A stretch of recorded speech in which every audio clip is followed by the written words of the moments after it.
Olá, pessoal. Eu sou Dani Costa, fundadora do Instituto Plataforma da Vida, e estou aqui com o Dr. Tiago, que é especialista em violência doméstica, violência contra as mulheres, tem acompanhado diversos casos e veio aqui nessa oportunidade de conversa pelo Instituto para que a gente possa trocar conhecimentos e trazer maior conscientização, não só a respeito da própria violência, mas também do que está por trás da violência e de algumas questões que ainda são tratadas de forma omissa e negligenciado, tanto pela legislação quanto por nós, cidadãos, por falta de conhecimento. Estou aqui também com a Marlene Zene, minha amiga querida, faz parte também do Instituto Plataforma da Vida, é nossa diretora, nossa apoiadora, e está nesse momento da vida dela, dando um passo muito lindo para contribuir com outras mulheres, e a gente vai saber um pouquinho mais daqui a pouquinho. Então vamos começar aqui. Doutor Tiago, eu queria que você falasse um pouquinho. Essa semana a gente teve o lançamento, né, a publicação do relatório anual de segurança pública e que trouxe dados com relação aos números de violência, feminicídio no Brasil, e que esses números eles tiveram um aumento muito grande. Isso do ponto de vista nacional, ele não foi algo pontual em determinados estados, não. Ele ocorreu como algo nacional. Você pode falar um pouquinho a respeito do anuário, do seu ponto de vista a respeito dessas mudanças, né, desses números estarem de fato aumentando, apesar da gente estar falando tanto a respeito de feminicídio, e o que o senhor acredita que está faltando ainda, tanto do ponto de vista de legislação, de posicionamento do judiciário e de nós, como mulheres e sociedade civil, perante essa situação? Em primeiro lugar, eu agradeço pelo convite para estar aqui presente ao Instituto Plataforma Vida, principalmente a vocês duas, quem eu tenho um especial carinho, viu? Pessoalmente falando. Mas são dados realmente que constam no anuário que chamam muita atenção pelo grau de complexidade que tem. Hoje, no anuário, são feitas diversas pesquisas com diversos tipos de crime contra a mulher, desde o lesão corporal, quanto a ameaça, a crimes contra a honra e até mesmo aqueles como feminicídio, estupro e diversos outros crimes sexuais também. Uhum. E engraçado que é pertinente ressaltar o quanto que esses números têm aumentado. No anuário de 2023, que comparava aos crimes ocorridos em 2021 e 22, fazendo contraponto com esse último que saiu agora, que compara os anos de 23 e 24, é um aumento em todos os crimes numa margem de 5 a 10%. E alguns deles chegam até a aumentar uma margem de 40%, como é o caso dos crimes de importunação sexual contra a mulher. Uhum. Então, vemos que há um aumento alarmante em todos os crimes praticados contra a mulher. Em especial, com relação a esses crimes, temos também um aumento de 20% quanto aos requerimentos de medidas protetivas de urgência. Ou seja, cada vez mais tem-se, ou dois pontos, aumentado o grau de violência, que também é comprovado, ou também aumentado o grau de consciência das vítimas para buscarem uma solução eficaz, que é a comunicação judiciário ou autoridade policial para requerimento protetiva, né? Então, vemos que há uma crescente e, de certa maneira, não para esse aumento ao longo dos anos, por mais que venhamos discutindo, debatendo, e são múltiplas facetas que contribuem para essa crescente, né? Desde a falta de comunicação, desde a falta de formação à vítima, na verdade, desde uma ausência de um amparo judicial eficaz para que venha coibir esses reiterados casos, quanto até mesmo a educação em geral da sociedade, né?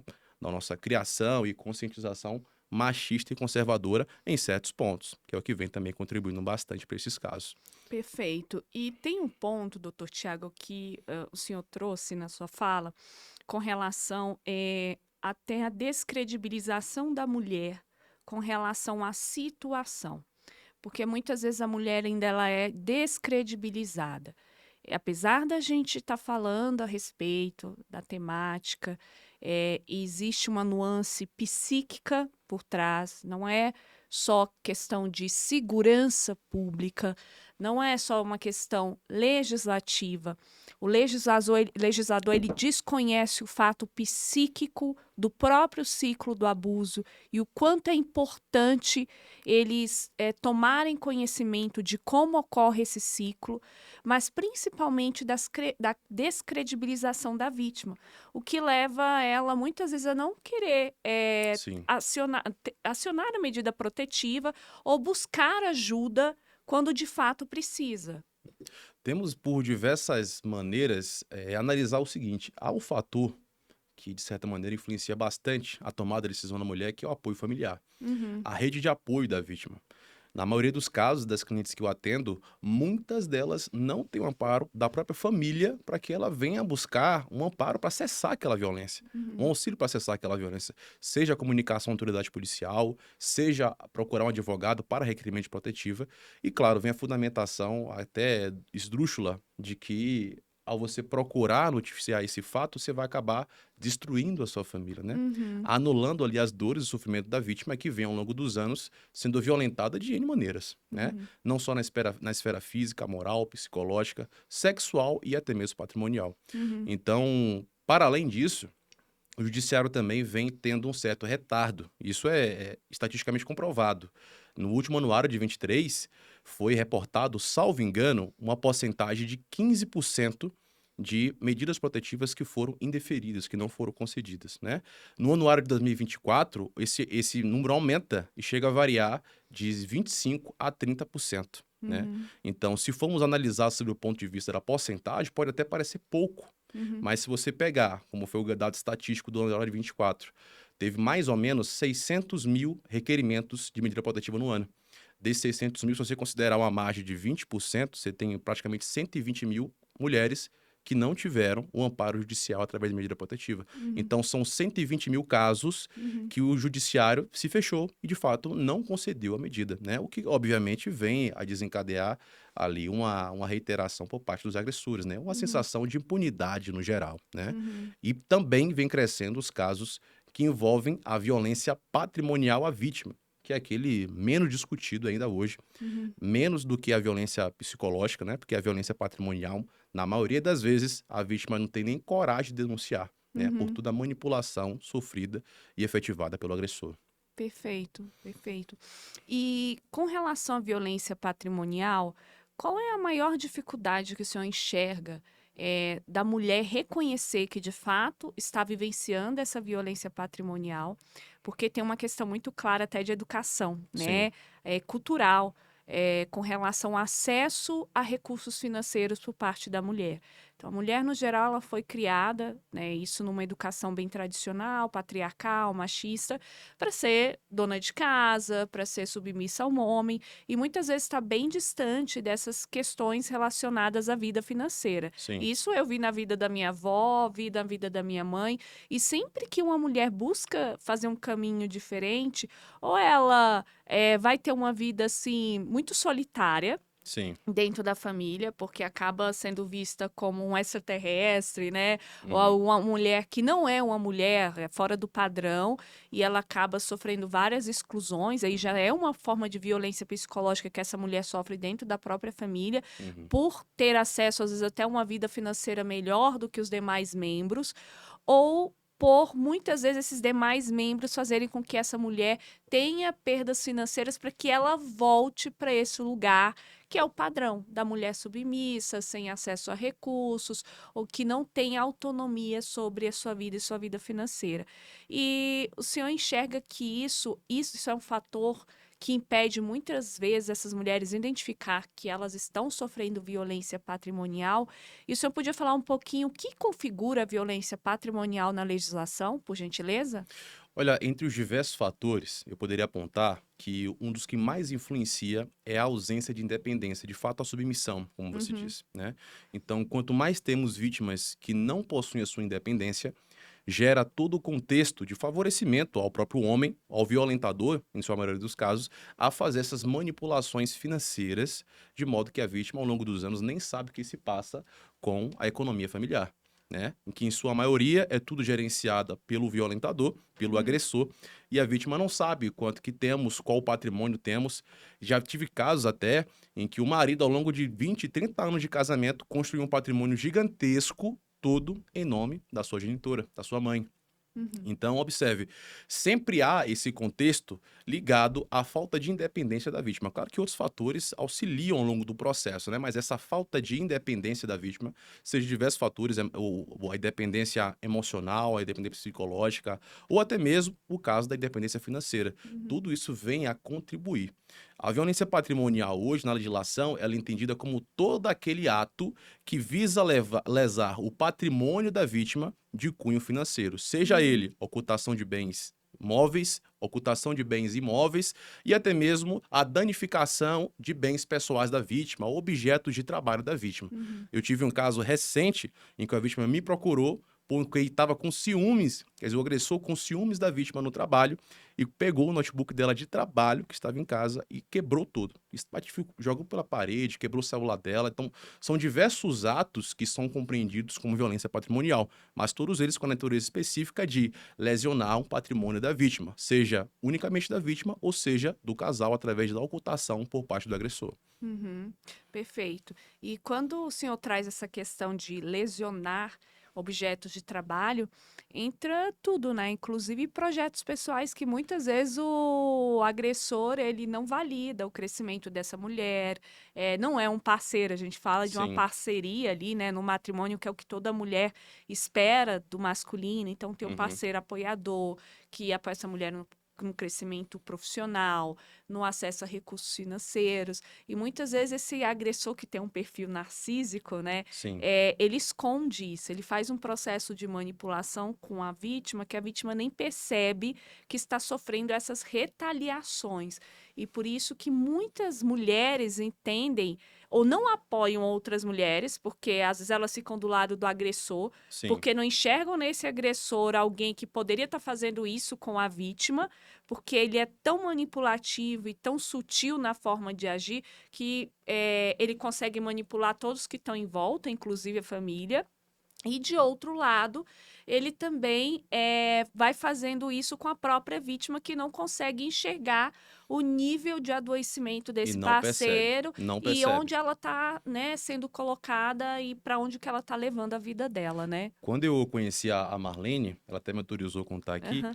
mas ela me trouxe um caso muito complexo em que houve a ocultação patrimonial da sociedade conjugal Uhum. em duas empresas que eles possuíam. Uhum. E ela foi afastada da administração dessas duas empresas de propósito para que ela não soubesse qual que seriam os lucros da empresa, qual que é a receita, o que é que saía.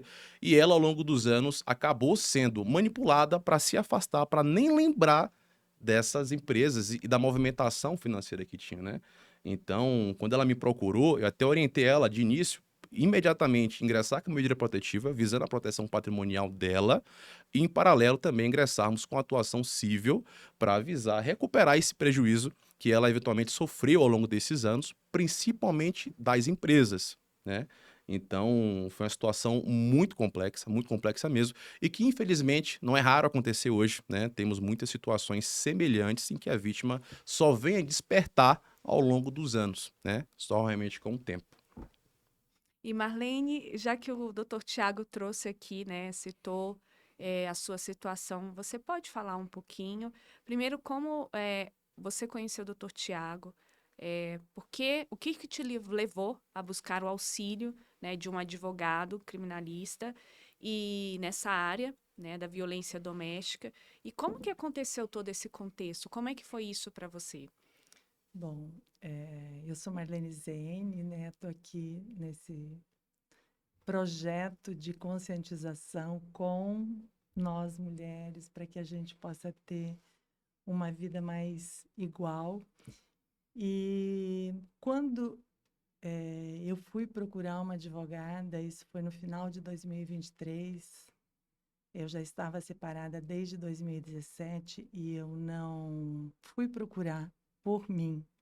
Eu fui procurar por causa da minha filha, Taliane, que é deficiente física e que estava comigo, e eu não estava tendo ajuda do meu ex-marido. Então, quando eu cheguei nessa advogada e ela escutou a minha história, ela falou o seguinte: quem está precisando de ajuda é você. O seu patrimônio está em risco. Você precisa urgente fazer a divisão de bens e também a anulação da união estável, a dissolução da união estável. Eu já vinha no processo de conscientização, eu já estava mais consciente, mas aquilo foi um baque tão grande, porque como eu fui educada para ser a boazinha, eu chorei durante, eu acho que 3 dias, porque eu estava me sentindo uma pessoa má. Eu me sentia como se eu estava fazendo algo contra o outro, e não em benefício próprio. Então, foram 3 dias, um processo muito dolorido para mim, até que eu entendi que eu não estava fazendo nada contra ninguém, eu estava me resguardando, eu estava fazendo por mim, para proteger o meu patrimônio de uma vida de 35 anos, de um casamento de 35 anos, e que eu precisava tomar as medidas práticas, encarar e fazer.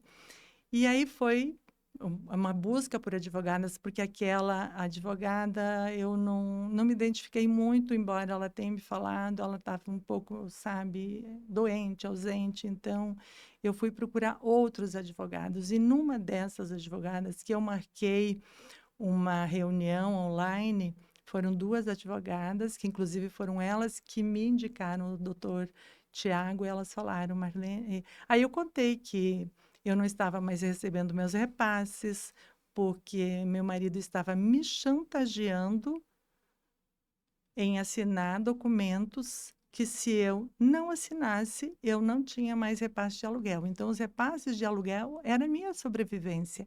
Eu não tinha nenhuma renda, eu vivia daquilo e ainda ajudava a minha filha deficiente física. Então, elas me deram o telefone do doutor Tiago, falei com o doutor Tiago e a gente entrou com uma medida protetiva, né, por violência doméstica e patrimonial, porque ele estava tentando tirar, tentando não, já não recebia mais, e tentando vender imóveis, já tinha me lesado com valores de aluguel.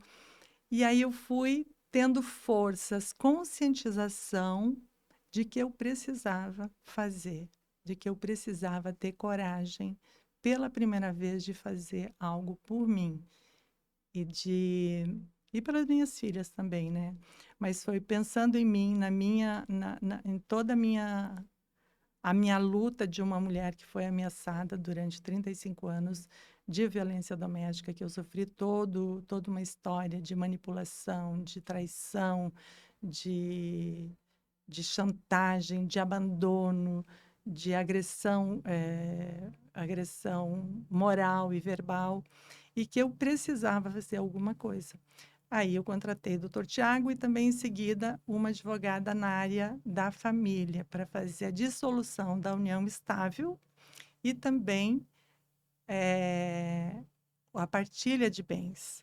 E foi assim, muito rápido como tudo isso aconteceu. A única coisa que demorou foi a medida protetiva, porque nós Sim. tentamos 3 vezes aqui em Brasília e o juiz não concedeu, não validou que eu estava sofrendo violência patrimonial. Aí, como eu tenho endereço em Formosa, a gente fez por Formosa, Goiás, onde eu foi assim, primeira tentativa e já foi concedida, onde eu fui para lá, fui recebida nessa delegacia, é a DEM, né? É DEM? É na DEM, que é uma delegacia especializada para receber, para acolher, são humanizadas, e onde eu fui muito bem acolhida pelas delegadas, policiais, as pessoas que estavam lá, me acolheram, me ouviram e ficaram muito sensibilizadas com a minha história. Então, eu acho que a gente precisa, sim, de conscientização, de falar. E é por isso que eu venho hoje a público, é por isso que eu hoje decidi escrever um livro contando a minha história. Porque eu acho que é um despertar. O meu livro é para influenciar outras mulheres a ter coragem. Eu já tinha 57 anos. Eu já estava muito doente emocionalmente, fisicamente. Eu poderia ter pensado, minha vida acabou. Mas eu pensei, eu ainda tenho tempo. E com 57 anos eu saí desse casamento. Muito doente fisicamente, emocionalmente, psicologicamente.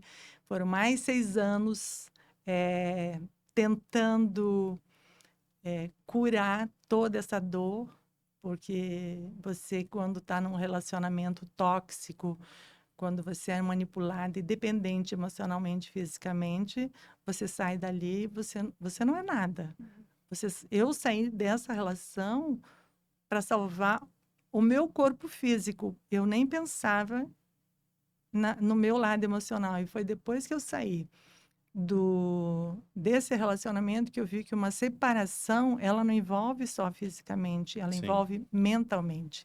Porque eu, como já vinha com muitos apagões, o estresse era muito grande, toda a história de baixa imunidade, tudo, hipertensão, com 31 anos, hipertensão emocional, remédio para dormir. Então, quando eu dormia, eu ia dormir à noite, eu sempre pensava, eu espero que ele não me ataque à noite, porque nem com remédio Meu eu Deus. conseguia dormir. Então, e eu não conseguia mais desligar. A minha cabeça estava tão em alerta, o meu corpo estava tão em alerta total, que eu não conseguia mais desligar. E aí eu comecei a ter síndrome do pensamento acelerado, porque eu sempre ficava pensando qual será o próximo passo. Eu não conseguia mais ter autocontrole, eu não conseguia mais ter controle mais sobre mim. Então, meu corpo já estava entrando em colapso, né? Que daí depois eu tive mais 3 apagões e a depressão, que eu fui mais no fundo do poço. E o que eu quero dizer, gente, isso não é normal. Isso não é normal. A gente precisa mudar essa estatística. Viver assim não é normal. E eu digo isso porque eu saí disso, eu tive coragem e reconstruí a minha vida. Isso é possível. Hoje eu vivo em paz, eu vivo feliz, eu tenho vida, eu estou escrevendo um livro. Isso para mim é muito grande. Porque eu tive coragem de escrever esse livro, embora muitas pessoas próximas acham que eu estou traindo a família contando essa história. Porque eu tenho que proteger a honra da família, os segredos da família. Eu tenho que morrer e enterrar esse segredo junto comigo. Então eu digo para você, gente, chega de enterrar segredo. Eu podia ter sido enterrada junto com toda essa história. Eu podia ter deixado para mais uma geração mudar isso, as minhas filhas, e eu ter me conformado com tudo que as pessoas, e geralmente mulheres, amigas, me falavam: você é louca, você vai deixar um casamento desse, olha o que você tem, você tem um patrimônio, vocês vão dividir. Então, ninguém estava preocupado em mim, na pessoa, na Marlene. Todo mundo estava preocupado em manter a família, uma família desestruturada, uma família doente, onde eu, obviamente, ia morrer. Mas ninguém estava pensando em mim. Estava pensando em tudo isso, num sistema, para manter esse sistema falido. Por Um baixo de sistema mentiras, né? falido, onde mulheres ainda querem manter mulheres ali naquele lugar. E é principalmente nós, mulheres, que precisamos abrir a nossa mente, porque consciência não é só sobre mim. Consciência é sobre mim e sobre o outro. Como eu estou construindo? O que eu estou fazendo para ajudar o outro? Porque eu só cresço porque tem o outro do meu lado. Agora, Sim. se eu não quero saber do outro, como que eu vou me desenvolver como ser humano? Se eu me isolo numa bolha, como o ser humano está hoje E, isolado numa bolha. e principalmente, Marlene, quando a gente fala do microsistema ao macro, as pessoas estão olhando muito pro macro. Pro macro. Todo mundo quer ser coach, Rico, todo mundo Sim. quer quer ajudar o máximo de progredir. pessoas, quer virar o salvador da multidão e esquece de olhar para o micro. Às vezes não está olhando para o familiar, né? Porque essa última leva, essas últimas ondas aí de programação mental, né, que surgiram nos últimos anos, levou a pessoa muito à individualização e ao individualismo. As pessoas acreditam que estão fazendo bem, mas ao contrário, equivocadamente, elas estão sob o efeito do ego e não estão fazendo bem porque elas não conseguem olhar para o micro. O que é o micro? O Exatamente. sistema familiar. E Exatamente. aí se fala tanto da literatura sagrada da Bíblia, que foi usada tanto nos últimos anos, e todas as passagens bíblicas, o primeiro sistema, antes dos grandes profetas assumirem as grandes funções dele, qual é o primeiro sistema que eles atuam? Na família. Família. Não tem como. Eles são forjados primeiro no sistema familiar, para depois irem para outros níveis de consciência. As pessoas querem pular etapas. Elas não querem olhar para o próprio sistema familiar, do que está errado, aprender a apoiar uns aos outros, a amar verdadeiramente uns aos outros e amar entre isso, entender a dor do outro, entender que mesmo que aquele lugar da família Margarina, que eu achava que era a família perfeita, ela não exista mais. E que minha mãe, né, vai ser mais feliz separada do meu pai, porque ela vai estar honrando a vida. E a partir desse momento eu vou ter uma nova visão de família, e que talvez uma família até mais saudável do que aquela que eu estava vendo. Se eu não tiver consciência disso, eu vou continuar perpetuando esse ciclo, porque não tem a ver com dar voz a padrões, mas a dar voz àquilo que A vai vida. gerar vida, Vida. que vai dar continuidade à vida. Eu estava conversando com o Rabino, porque eles têm me ensinado muito nos últimos tempos, né? Uhum. E o Rabino me falou o seguinte: Dani, eu não lembro o nome de um outro rabino que ele citou, ele só falou assim: para nós é o seguinte, o importante é a vida. Se aquele sistema em que qualquer ser no Está judaísmo ameaçado. está ameaçado, por exemplo, porque gerar vida é o quê? Primeiro é dar frutos, ter filhos, né? Então, ninguém é árvore seca. Então, ter filhos. Se aquele sistema, de alguma forma, está impedindo que algum ente dê continuidade à vida, ele precisa sair de lá e ir para outro lugar para dar continuidade. Abraão não foi assim? Uhum. Saiu e foi dar continuidade ao clã dele em outro lugar.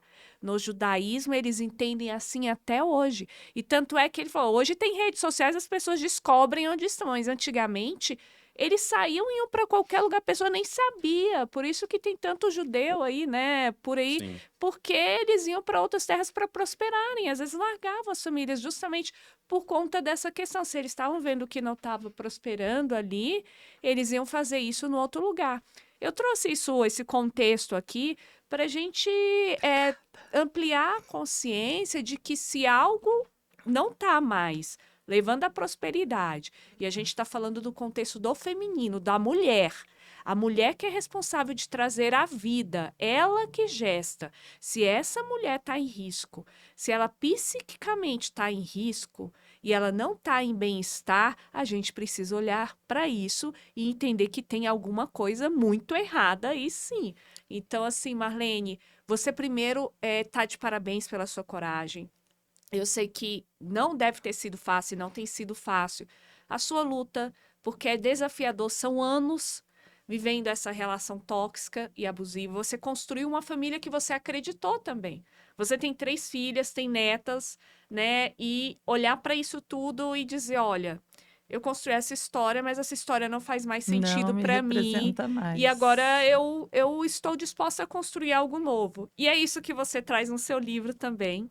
Então, eu queria aproveitar esse gancho e você falar sobre o seu livro, que eu sei que você está prestes aí a lançar, e que é um filho. Você está trazendo, você está É, saindo de uma relação que não estava sendo próspera, que estava te secando, e que agora você, num novo momento de vida, está trazendo um filho, um fruto ao mundo. Como é que é isso? Como é que foi gestar isso? E como que está sendo isso para você? Bom, me perguntaram por que eu escrevi esse livro. Então, por que eu escrevi esse livro? Tem várias razões. A primeira razão foi que eu, n- primeiro foi assim, eu sempre tinha flashes de escrever e coisa, mas aí apareceu uma pessoa na minha vida que acreditou em mim, e essa pessoa se chama Dani. Aí eu comecei a imaginar esse livro. Dani, inclusive, me apresentou um editor, pessoa incrível, e a gente junto trabalhou esse livro. Mas escrever esse livro foi uma forma de me curar.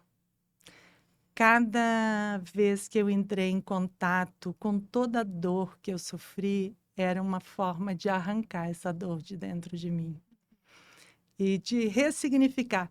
E conforme eu fui escrevendo, realmente isso foi. Claro que ainda dói. As lembranças ainda estão aqui, mas lembrar é doído e a gente não consegue esquecer toda a dor. Mas a gente, mas eu hoje eu sei de todo o meu passado, eu aceitei tudo aquilo que eu passei e eu falo, talvez foi necessário. Se não tivesse sido, talvez eu não estaria aqui hoje nesse podcast, eu não estaria trabalhando com mulheres, eu não estaria tendo voz para ajudar. Então, talvez foi necessário eu ter passado pelo que eu passei. Então, não é uma forma de se conformar, é uma forma de ressignificar e de entender que foi e o que eu vou fazer a partir de agora. Então, é uma história muito, muito dura, muito difícil, onde eu precisei entrar em contato com muita dor, lembrar de muitas coisas, e o meu editor ele foi muito duro comigo. Ele não queria superficialidade. Ele queria que eu entrasse, que eu fosse no fundo de tudo.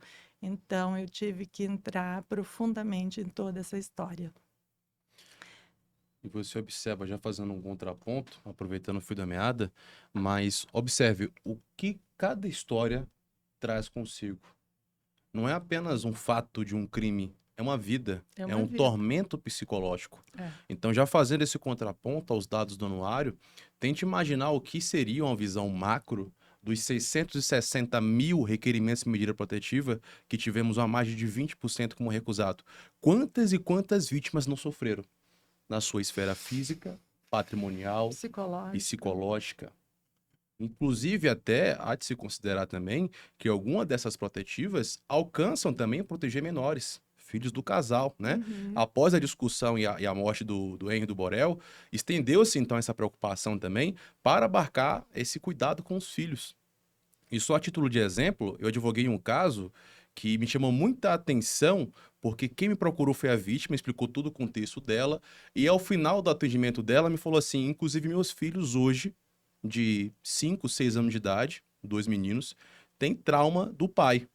E quando ela me falou isso, eu tive curiosidade de perguntar, né, por quê, o que aconteceu em si. E ela realmente foi bem franca, em que todos esses episódios que ela sofreu violência de diversas maneiras, de puxão de cabelo, cotovelada, soco, as crianças sempre presentes. Então, você tenta imaginar o que são esses 120 mil requerimentos de medida protetiva que tivemos negados em 2023, o quanto que isso impacta diretamente na construção familiar. Seja na vida da vítima direta, no caso a mulher, que foi violentada diretamente, quanto indiretamente os filhos que ali crescem com aquele tormento psicológico, né? Então, tudo isso leva a crer, claro, que precisamos cada vez mais, primeiro, disseminar a informação de que a mulher não está sozinha, de que a mulher não está desamparada e que ela tem, claro, sempre o amparo, seja de um advogado, seja de uma autoridade policial e também do judiciário. Porque uma coisa é certa, se algo não está errado, precisa ser consertado. E para isso ser consertado, precisa também da iniciativa da vítima, né? Que em diversos casos sabemos a dificuldade que é pela própria complexidade de cada episódio de violência. Perfeito. E, doutor Tiago, só criando um contraponto aí que o senhor está trazendo, e rapidamente aqui, né, por conta do nosso tempo, a gente, para todo o avanço que a gente tem com relação aos direitos da mulher, a gente também tem uma questão da resistência. Sim. E que se criou, a gente sabe, um grupo, né, de homens que estavam sendo contra as medidas protetivas. Você pode falar um pouquinho a respeito disso, sobre esse grupo É um que foi. movimento que eles estão Sim. querendo criar, né? Exatamente, que é contra esses avanços, né? A gente sabe que em todas as eras, todos os movimentos sociais e de humanidade, sempre que se está rompendo algum padrão, vai vir ali uma resistência Sim. de alguma forma. Você podia falar um pouquinho a respeito disso? Claro, logo que teve o advento da Lei Maria da Penha, onde houve ali a concepção da medida protetiva de urgência, desde já houve uma resistência muito grande por parte do violentador, né, do agressor de fato. Então, desde sempre, a Lei Maria da Penha não foi vista com bons olhos, ainda de se considerar quanto ao próprio contexto da história da Maria da Penha, né? Que ainda Sim. hoje tem muita discussão, pessoas tentando ali desconstruir de fato o que aconteceu, para buscar, de certa maneira, frear o contexto da Lei Maria da Penha, né? O Então, propósito, o na propósito verdade. também, perfeito. Então, hoje Até vemos. descredibilizar a história Uhum. dela, né? Exatamente. Então, hoje vemos uma resistência, principalmente naqueles episódios em que a medida protetiva de urgência ela é originada por conta de um contexto de violência psicológica. Porque observe, se os outros tipos de violência que a Lei Maria da Penha traz, por exemplo, a violência patrimonial, a violência física, você pode trazer uma comprovação material, por exemplo, mostrar uma lesão, fazer um corpo de delito. A violência psicológica nem sempre poderá ser atestada, né? Exceto os casos em que cabe, claro, um laudo psicológico, né? Para comprovar aquele fato. Mas, em sua maioria das vezes, as medidas protetivas, elas são originadas e decretadas sem mesmo a necessidade de um laudo. Porque para você fazer um requerimento protetivo, não precisa de prova. Prova, dentro do direito penal, se discute quando há um processo formal para isso, um contraditório. Mas aqui não. Na medida protetiva, basta ao menos indícios mínimos de que a mulher está em caso de violência ou está em iminente caso de violência, seja de qualquer natureza. Então, temos hoje essa crescente dessa luta, e, entre aspas, um fortalecimento masculino, buscando ali apontar que, na verdade, essas medidas protetivas hoje têm sido banalizadas ao ponto em que precisa ser criada uma resistência e ali um combate a esses casos em que a medida protetiva ela é decretada sem uma discussão probatória, com um mero relato da mulher, né? Claro que hoje observamos que cada vez mais esses episódios de violência à mulher e também os casos de violência sexual que se enquadram no mesmo contexto, eles são praticados às escuras, em que não temos ali a presença de testemunhas, não temos outras pessoas para asseverar o relato da vítima. Então, compreenda, hoje entende-se sim que não é necessário prova, merece apenas atenção ao relato da vítima, claro que ele deve ser concatenado e fazer realmente um contexto ali. Então, nesses casos, há a decretação pelo mero relato dela. E o relato da vítima tem, claro, um especial relevo nesses casos, porque, como dito, são praticadas às escuras. Então, a discussão e resistência hoje é principalmente nesses casos, em que há alegação de violência psicológica para a decretação de medidas protetivas. Perfeito. Bom, eu vou aproveitar que a gente tem uns minutinhos, né, ainda, para falar um pouquinho do Instituto Plataforma da Vida, que é um instituto que tem 5 anos, né, de fundação, iniciou como um coletivo de mulheres. Na verdade, eu acho que o Instituto jamais teria chegado até aqui se não tivesse tantas mãos femininas que fizeram parte. Algumas entraram, saíram, outras vivenciaram seus processos. E eu, numa formação de desenvolvimento humano, eu, na verdade, passei pelo meu despertar. Meu primeiro despertar sobre as questões de relacionamentos tóxicos e abusivos em 2017. Eu fiz um curso chamado Vivendo uma Vida Radicalmente Livre, com a doutora Lisa Cooney, que é uma psicóloga americana. Ela tinha uma metodologia um pouco diferente do tradicional, porque ela mexe com a parte de paranormalidade, Sei. parapsicologia, então vai para uma outra questão psíquica de consciência, mas foi onde, de alguma forma, a gente fala, né? O universo coloca a gente em ambientes para que a gente possa despertar. Às vezes é aquele ambiente ali que vai te trazer consciência do que você está vivenciando. não é a forma talvez que você esperava, né? Mas aquele ser ali, de alguma forma, a fala dele vai tocar você. E a doutora Elisa foi a primeira pessoa, eu brinquei com a Marlene, né? Eu falei, tinha que ser uma americana falando inglês, psicóloga, e eu falei, eu acho que é a única pessoa que eu podia acreditar naquele momento, porque se alguém chegasse para mim falando sobre relacionamento tóxico e abusivo, eu só ia acreditar nisso que acontecia em mulheres em situação de vulnerabilidade social e nunca que isso ia chegar numa mulher de média e alta classe, por exemplo. A gente não, né? Isso não atinge a gente tem uma família perfeita, né? Temos uma vida, somos mulheres independentes, trabalhamos, temos nossa independência financeira, a gente acredita que sim.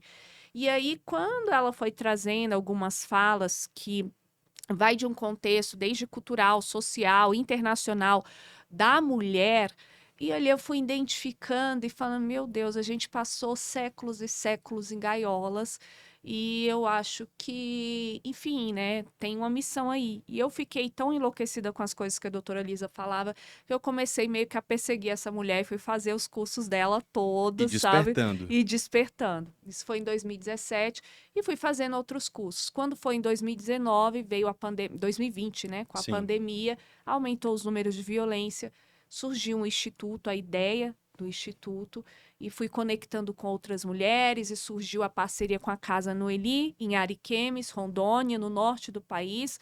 Um lugar também que precisa de muita atenção com relação a isso, porque são mulheres muito corajosas, que são mesmo guerreiras, né, batalhadoras, mas de um lugar muito patriarcal, muito machistas, homens muito agressivos, né, e com uma realidade e contexto de vida talvez muito diferente de outros lugares do país. E eu tive lá em Ariquemes, eu fiquei alguns dias na casa de apoio ao trabalho que a Elineide faz e que está à frente da casa é sensacional. E realmente isso que o senhor falou, a maioria das mulheres que entram na casa, elas não entram sozinhas, elas entram com os filhos. Então, essas crianças já acompanham essas mães de alguma forma traumatizadas. Então, são crianças que, no geral, ainda tem lá os seus 2, 5, às vezes 10, tem adolescente, o adolescente entende um pouco mais, Sim. mas as crianças não entendem tanto e não entendem por que minha mãe está aqui nessa casa, por que a gente está aqui? Né? Então, a cabecinha delas já fica num contexto muito diferenciado. E a gente precisa entender que se a gente não cuidar dessa geração hoje, a gente vai dar continuidade ao ciclo, a gente vai estar Sem perpetuando dúvidas. esse ciclo. Por quê?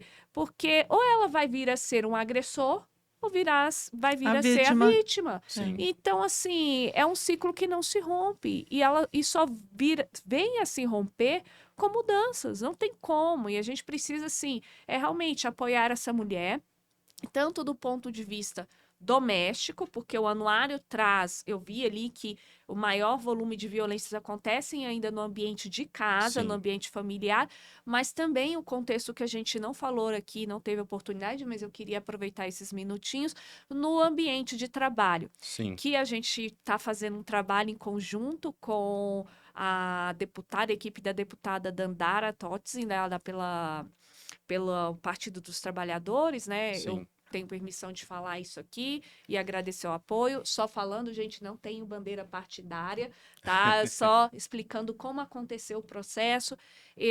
O projeto de lei foi desenhado, foi escrito, e aí eu passei tanto para Marlene quanto para o doutor Tiago, a minha proposta, né, do que eu estava vivenciando ali. E observando todo esse contexto, tanto da violência doméstica quanto da violência psicológica no ambiente de trabalho.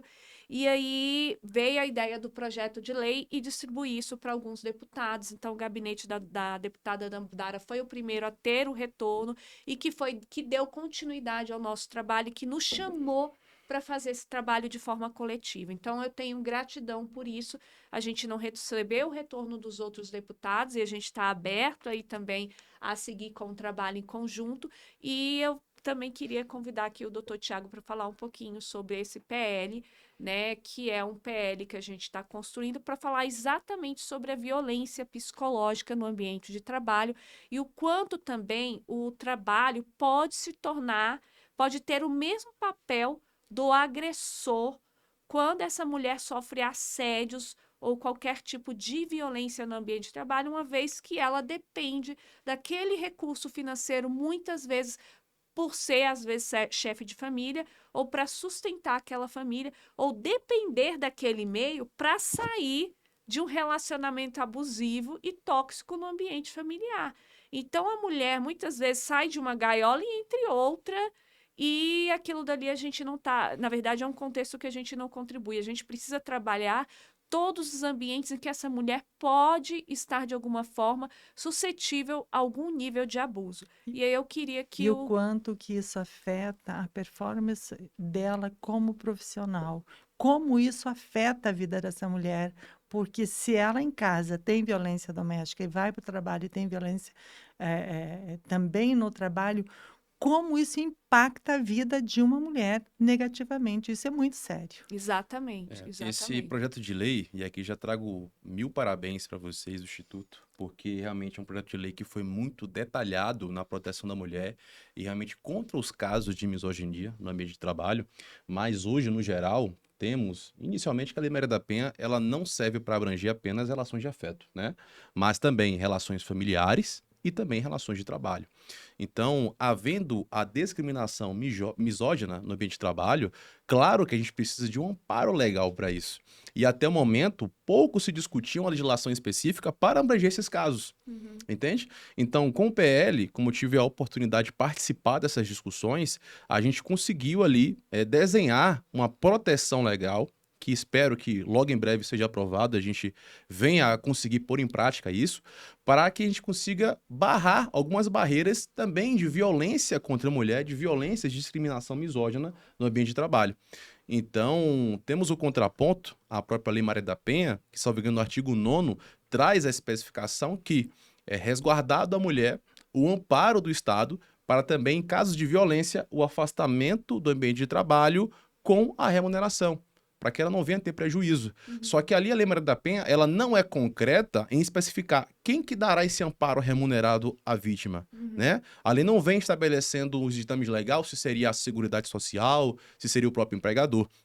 Então, com esse projeto de lei, a gente consegue amarrar ainda mais e trazer um maior contexto de relevância a esse tema que, sim, precisa ser discutido hoje em dia. Porque não adianta você querer proteger a mulher no ambiente de um relacionamento amoroso e no ambiente de trabalho, que também é outro contexto que há diversos casos de violência, e aqui eu falo assédio moral, até mesmo assédio sexual, que aqui o registro do anuário até fica em branco nesse aspecto da violência contra a mulher no ambiente de trabalho, mas precisamos ser levados em conta também, porque são aspectos que vêm crescendo a larga escala, né? Então, vemos que os crimes contra a mulher, ele vem crescente, ainda que em margem reduzida, mas ano após ano só tem aumentado. E nesse ambiente de trabalho também precisamos discutir, precisamos resguardar esses direitos, entende?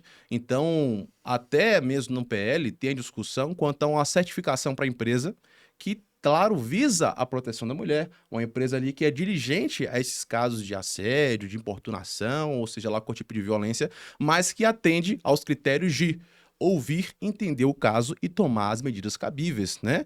Porque não adianta só você dar um amparo para ouvir a mulher, você precisa também acolhê-la da maneira que, claro, cada empregador possa, entende? Fora isso, também o Estado tem essa obrigação. Então, esse PL, ele traz diversos dispositivos que visam sempre atribuir mais relevo a essa discussão da proteção da mulher no ambiente de trabalho.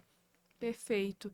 E eu, aproveitando o gancho aqui, esse PL, né, ele foi construído exatamente isso, né, para criar um cadastro nacional de empresas autuadas com relação a questões de assédio e violências no ambiente de trabalho, e também o selo de empresas amiga da mulher, com alguns requisitos ali que a empresa precisa se adequar para garantir esse selo, como, por exemplo, ser uma apoiadora de fato para o crescimento dessa mulher no ambiente de trabalho e para ocupar cargos, né, não só mulheres que de fato estão ali no ambiente já por serem, né, que terem seu potencial e capacidade, mas que entraram, às vezes, agora na empresa, são estagiárias e que estão iniciando e terem também, de alguma forma, um apoio da empresa no seu crescimento. Então, a gente colocou isso, né, numa visão até mais ampla, para que essa mulher seja apoiada ali em alguns níveis da vida, principalmente ali numa fase inicial, da fase adulta, em Sim. que ela está buscando a sua independência. E é isso, eu acho que, né, por aqui, primeiro eu agradecer, né, a presença de vocês nesse podcast aqui hoje. Para mim foi, enfim, é um presente maravilhoso compartilhar esse momento de vida com vocês. É um momento desafiador, a gente está levando e está trazendo à tona pautas que de fato são delicadas e sensíveis a parâmetros e padrões de um sistema que foi construído assim, antes mesmo da gente nascer, como Sim. diz, né, a música da Gal, então já foi construído antes mesmo da gente Quando eu nascer, cheguei já já estava estava assim. assim, então, assim, né, a gente está questionando isso, Melhorar, porque a gente quer exatamente, melhorar. exatamente, então que bom que estamos juntos nisso, que bom, doutor Tiago, ter um homem, né, que tem essa compreensão, essa sensibilidade, essa visão, essa consciência, e que está nos apoiando não só do ponto de vista, eu acredito, emocional, porque o senhor é um advogado muito humano e tem essa Obrigado. sensibilidade no apoio ao feminino, mas também na competência de entender a legislação, entender as brechas, entender o que pode ser melhorado e os dificultadores que existem, até mesmo quando nós mulheres buscamos, o senhor, é a primeira coisa, né, que o senhor fala, olha, eu vou entrar com a medida protetiva, mas você tem certeza que você não vai voltar para o agressor, né? Então, assim, a primeira pergunta que ele faz, porque pode ocorrer, e não quer dizer que não venha ocorrer, e não tem julgamento nenhum, gente. O ciclo do abuso, ele é muito delicado, ele ainda está sendo estudado, então deixando muito claro, a gente está falando muito sobre isso, mas ainda existem muitos especialistas que estão estudando essa temática, justamente por todo o contexto psíquico envolvido e por ser uma temática tão complexa. Então, que a gente não banalize isso, que a gente trate isso com a seriedade que se requer, porque a gente está falando de vidas, vidas de mulheres, vidas de famílias e de situações que precisam ser reconstruídas. Então, eu só tenho a agradecer para vocês pela presença aqui. E é isso. Eu agradeço também mais uma vez pelo convite. E acho que o primeiro papel essencial de cada ser humano, independente de gênero, é buscar apoiar as vítimas nesse tipo de situação. Eu acho que o principal apoio que podemos dar e também o papel principal do Instituto é levar informação e acolhimento, né? Então, vemos que nem sempre, na maioria dos estados ricos, a taxa de violência contra a mulher é reduzida. Nem sempre. Não é somente porque o Estado é pobre ou porque a família é de baixa renda que vai ter mais casos, mais incidências de violência. Isso não existe. Isso vale também de diversos critérios, né? Dentre eles, claro, levar a informação. Então, hoje a gente vê ainda muita dificuldade na disseminação de informações de amparo à vítima nesse tipo de caso. Então, o Instituto tem feito um trabalho de excelência. E esse podcast aqui foi idealizado graças a essa finalidade que vocês possuem. Então, mais uma vez, também, parabéns. Marlene, quer falar alguma coisa? Bom, eu só quero agradecer o Instituto, né? Doutor Tiago, que é uma pessoa incrível, a Dani, que e a gente fala, né, que é um encontro de almas, porque tem coisas que não tem explicação na vida da gente. E eu quero agradecer também a mim, pela minha coragem de ter rompido com esse ciclo. Porque eu poderia ter sido mais uma e não estar aqui hoje contando a minha história. Então, eu digo para você, tenha coragem e rompe, porque você tem chance de contar essa história de uma forma a sair do ciclo, do abuso e não deixar que outros contem, porque você não está mais aqui para contar. Então, isso eu acho que é muito importante. Muito bem, obrigada. Encerrou?